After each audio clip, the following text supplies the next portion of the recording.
Nowadays when people ask me, so Jace, what do you do? I travel countries as a motivational speaker, and I'm the author of the book, If You Only Live Twice. I share in this story how I was found in Cambodia 10 days after my accident with a death certificate.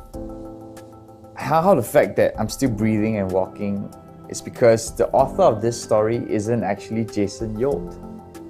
The real author is Amazing Grace. The kind of grace that's faster than any high-speed chase, mightier than any flaming explosion, and most of all, greater than any shame. My name is Jason, and this is the other side of my story.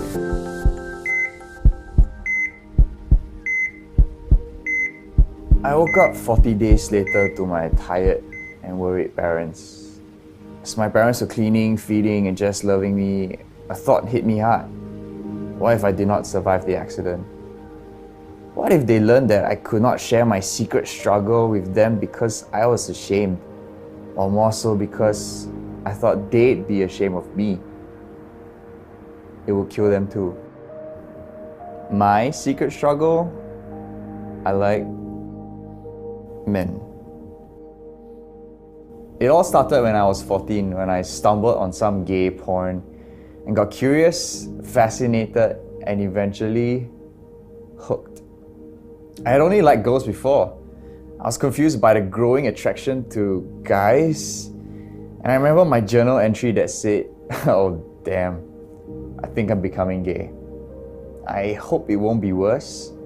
I'll stop it soon. I hope.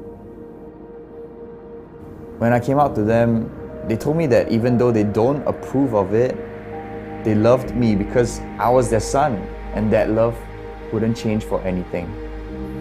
My close friend, let's call him A, had an amazing life by most books. He was charming, sporty, and pretty popular amongst his friends. He was someone I loved and trusted entirely, so I decided to come out to him. He was quiet for a bit and told me, everything's gonna be okay lah bro. What I didn't realize then was that the person he was saying those words to wasn't just me. What broke my heart was that I had to learn from mutual friends only after his funeral that A was struggling with being gay and that he took his own life. I had to ask myself, was I not a safe place for him to come out to?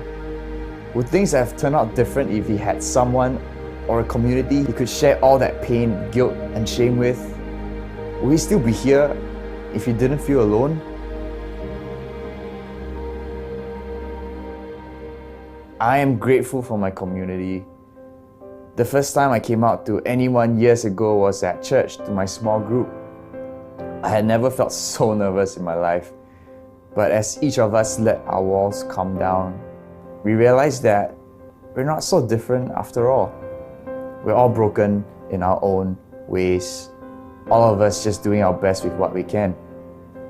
That was when I felt accepted, when I knew that God's design for family is where I belong. I saw the beauty of man and wife in marriage, in how they complemented each other, and it makes me believe it's how it's supposed to be. But I still continued to fool around, act on my desires, especially when I got lonely. It wasn't until 2017 when things changed. It was just like any other Sunday that God convicted my heart at church. There was no bright shining light, no powerful sermon or special worship arrangement. God's still small voice just spoke to my heart and asked if I was ever satisfied beyond the physical, the superficial. He asked me because he was calling me into the kind of love that's better than anything I've experienced before. As of the point of this video, I may not be free of these same-sex desires just yet, but these desires don't define me anymore since God's love took hold of my life. So my parents asked me, son, will you ever bring a boy home for Chinese New Year? What will others say?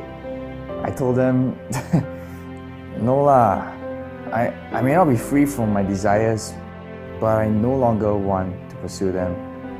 I can be open with others about my struggles, mainly because the true love of God has found me. God has set me free from guilt and self-condemnation, and I wish that for everyone.